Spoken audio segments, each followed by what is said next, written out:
Alright guys, I hope you're all doing well, and welcome to this community showdown. It's going to be the High Elves led by Renegade Moose facing off against the Greenskins, who shall be led by Charix. Very strange seeing him on a non-elf faction, but I guess he's playing green, close enough to his Wood Elves. Now for the High Elf army in Renegade Moose, it is going to be Reavers in the Vanguard, 4 of them in total, which give you very good pressure on the objectives out of the gates. And on top of that, these guys have pretty good stats, 32, 34, 28 in melee, so if you have to use them to fight Greenskin Cav, Boar Boys is going to be tough, but anything lesser than that, like the basic Boar Boys, which only have I think 60 armor or something like that, as well as the Archers, they can hold their own and do a little bit of work at cleaning up chaff units as well. TECLIS is a pretty cool choice. He does have the net of Amatoc, which is very synergistic with the dragons. You can net something down, get a breath attack on them, or net something down and then charge with the dragons, get a ton of DPS out of that.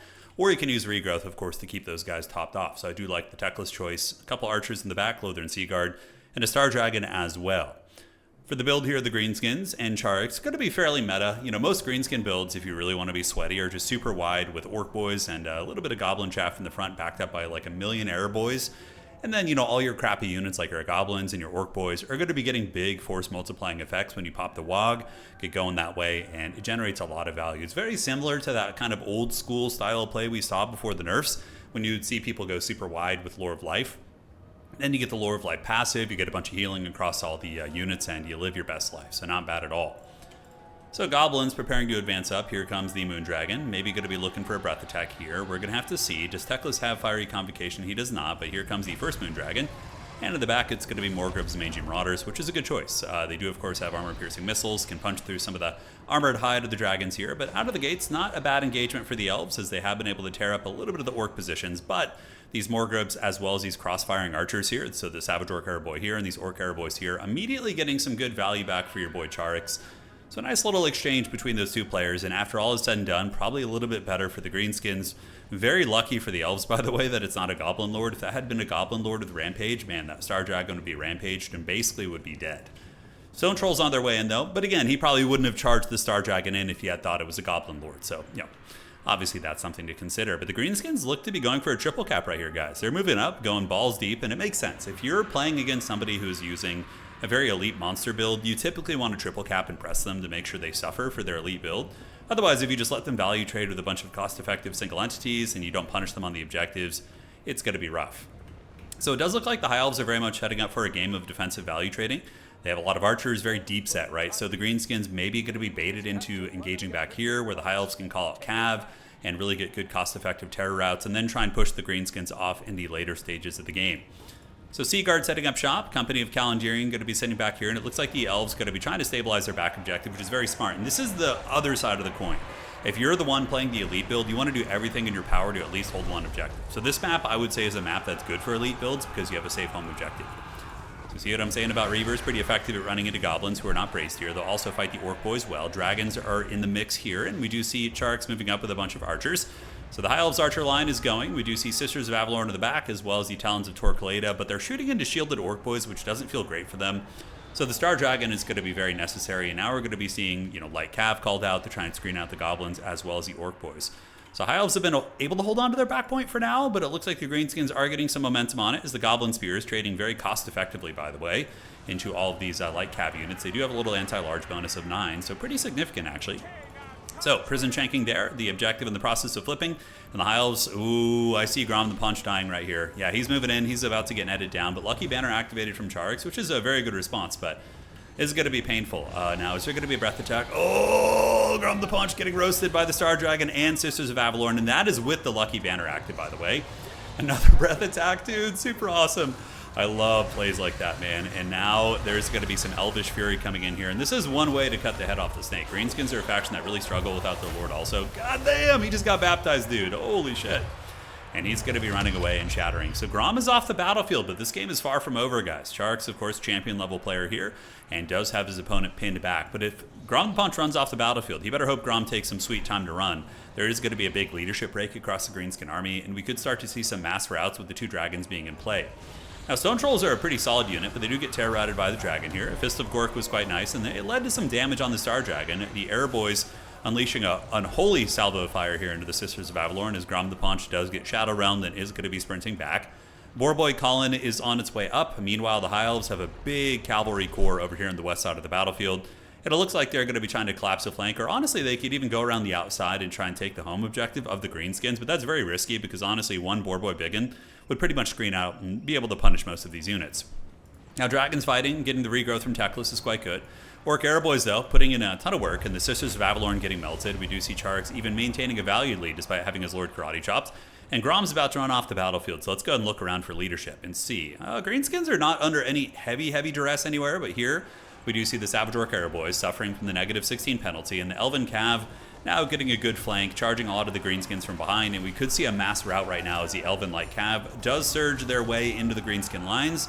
And there they go, sweet princes. So they are going to be broken here. Reavers coming from across the board, going to be charging into the Stone Trolls. It looks like trying to rout them off. And yeah, this is a classic Greenskin situation. Stone Trolls here, fickle on leadership. These ones getting a little bit dodgy as well. But now Charix is going to be doing the very meta late game for Greenskins, which is calling in Boarboy Biggin spam. And are the High Elves going to be able to get the momentum they need? The -16 modifier on leadership is short term, so it's -16 now. But maybe I don't know how long exactly since the Lord died, but it is going to be switching to -10 soon when we look back. Not quite yet, but soon, which means the Greenskin army will be a little bit more stable. But even still, big losses right there. As Grom the Paunch did get punched in the wiener pretty good. Boarboy Biggin screaming across on the Reavers. And yes, though, we do see a value lead for the Greenskins. Leadership is not in their favor, and Lore of Life is on the table for TECLIS as well. So a lot of Greenskins lurking. Beautiful breath attack there by Renegade Moose. Dude, chef's kiss. He's been so on point with these breath attacks right there. Those Boarboys going to get folded up by that. As soon as the Dragon charges in, they're going to buckle. And let's see if the leadership has stabilized. Not quite yet. Okay. Breath attack from the Star Dragon yet. And it does manage to hit this blob right on the side as the Broken Tusk Mob is fighting valiantly to try and hold that position. But we do see Renegade Moose getting a little bit of momentum back here as he does advance up. A couple archers do rally in the back, shooting into the Orc Shaman. And Charix is probably going to want to call Grom the Paunch back out if he can. Grom retreated. He's drinking some of that troll juice. And Homeboy is going to be able to come back. But is it going to be too late? Most likely so. It does look like the Dragons are feasting pretty well. TECLIS lurking here and still going to be able to heal that Dragon. Probably up to healing cap depending on the Winds of Magic situation. Some Greenskin pressure on the back point. Reavers tied up in melee. A couple Goblins heading there. And how are they going to stabilize? We're going to be seeing a Grom call in. Objective number 1 here is taken, of course, by the High Elves with the Reavers. Trolls are on the route, most likely going to be chased off, and the Airboys here are going to be hunted down as well. And yeah, Grom the Paunch called back in, so now there's not going to be any leadership penalties. But is he going to be able to rat his way back into this game, man? I don't know. Normally, I would say it's probably game over, but with a player of Charix's caliber, you never freaking know. So he's going to be coming up. Trolls intercepting the Reavers, but soon going to be punished by the Star Dragon. Grom the Paunch going to be coming over to provide. Does he have language of the boys? He does. So he gives ITP to nearby units, which is why he's so good against like Monster Mash builds. If he can get next to these trolls, they're suddenly going to become, immune to psychology, which is very nice. So Trolls on the objective. Grom going to get netted again. Holy shit, is it going to happen twice? Oh my god, I love this. This is so good. I mean, even though, yes, it may end up being a bit of a one-sided game, it's still very fun to see these tactics. And yeah, Grom pops the lucky banner. He's got his Boarboys under him, waiting for the Dragons to engage, but he's going to get cooked. Probably won't break. Lucky Banner basically saved his life there. He would be at like 25% if not for that. And the Dragons actually end up engaging against him. All right, so we do see the Orc Boarboy Biggins getting the Great Uns is here. And could this be a bit of a blunderooski? Lucky Banner's still here, Great Uns is here, giving leadership, and the Dragons are not going to have a good time versus all these Boarboys, although their numbers are relatively low. And I assume he's going to have another Boarboy coming in. No, Morgrip's Magi Marauder, it's a good call. Able to punch down the Star Dragon a little bit. Star Dragon sitting at a casual 2,300 value. Boarboys and Trolls, immune to psychology from Grom. I can't tell you how many games I've played against Greenskins where I thought I had the battle won because of leadership, and then Grom anchors them with his ITP aura. It's very, very good on Trolls. Fist of Gork here. Grom going to be weaseling away, trying to get into the woods. In the meantime, the Trolls continue taking the Moon Dragons to Pound Town. Boarboy Biggins going to be called in. Yes, Orc Boarboy Biggins on their way out. And if they can get to this blob and Grom can stay nearby to provide ITP, they might be able to get a bit of a momentum shift. We're going to have to see how it all looks. But the High Elves do have firm control. Well, I wouldn't say firm, but they have some control in the other objectives. So objective 3 here, going to be some Savage Orc Airboys grabbing that one. Orc Boys can head there too. And let's kind of keep our eyes on this fight here as these Broken Tusk Mobs sitting at 5 leadership and the Boarboy Biggins do break these Reavers. A good play by Renegade Moose, by the way, intercepting the Boarboys, trying to buy some time, but they're going to be squealing on over. And the ITP aura from the Language of the Boys putting in a massive amount of work here. Now notice Charix is staying close, but he better stay close. Don't want to move too far away here. He's got to keep that aura near the Trolls to keep their leadership as well as their ITP going. And he gets a good charge into the Moon Dragon.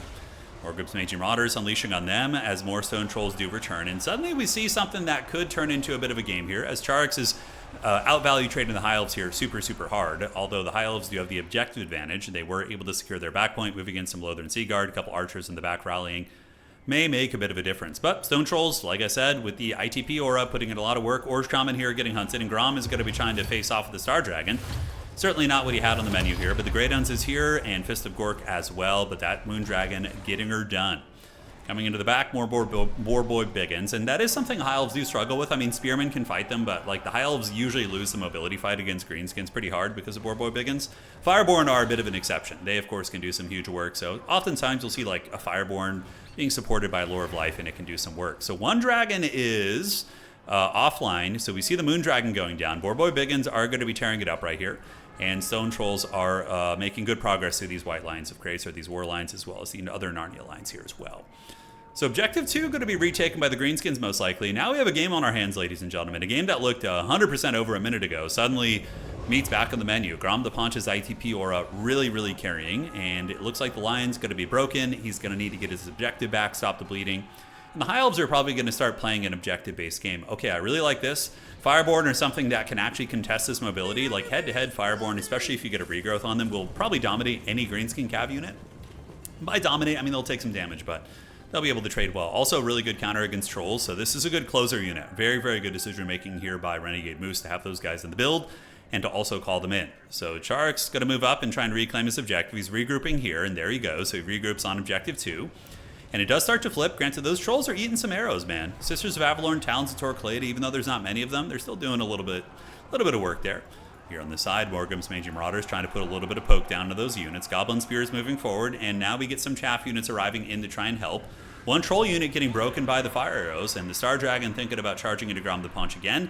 As on the backside, another unit of Stone Trolls going to come up, and Stone Trolls can fight against Fireborn if they have infantry support. Head-to-head, though, they'll lose pretty badly, so we're going to have to see what he decides to do. And now the High Elves going to be closing in on 1,200 points right here. Baconators on the flank, intercepting or being intercepted by the Tattered Reavers and the Fireborn. Charix pulling them back in and doing a little bit of a tactical exchange, sending in his other units to try and bait in the charge bonus of his opponent. But those little Haggard archers, man, making a pretty big difference. And here comes the Fireborn getting their full charge bonus. And the Boar Boy Biggins not going to be having as good of a time. But the reinforcing Boar Boy Biggins on their way over. And Grom the Paunch charging into the Star Dragon. Absolute Chad. But he is going to be in some danger. That Star Dragon can put a ton of hurt on him if he's not careful. But the Lucky Banner putting in work. Fireborn actually getting melted. A little bit of a 2v1 right there. Not melted, but taking some good DPS. Charix is going to have to get the other objectives back. Grom the Paunch also in a bit of a precarious position here, as he does get some Stone Trolls maneuvering about. And they're going to come and try and help out with the Dragon. And yeah, 120 weapon strength, if you really look at it, like 4 Stone Trolls is going to be 480 weapon strength, right? So those guys will put a lot of hurt down and hit as hard as like a Legendary Lord, just like 4 of them, right? Pretty good stuff. Fireborn maintaining their leadership, sitting at 100, 99, no biggie. And they are starting to break through the Boar Boy Biggins.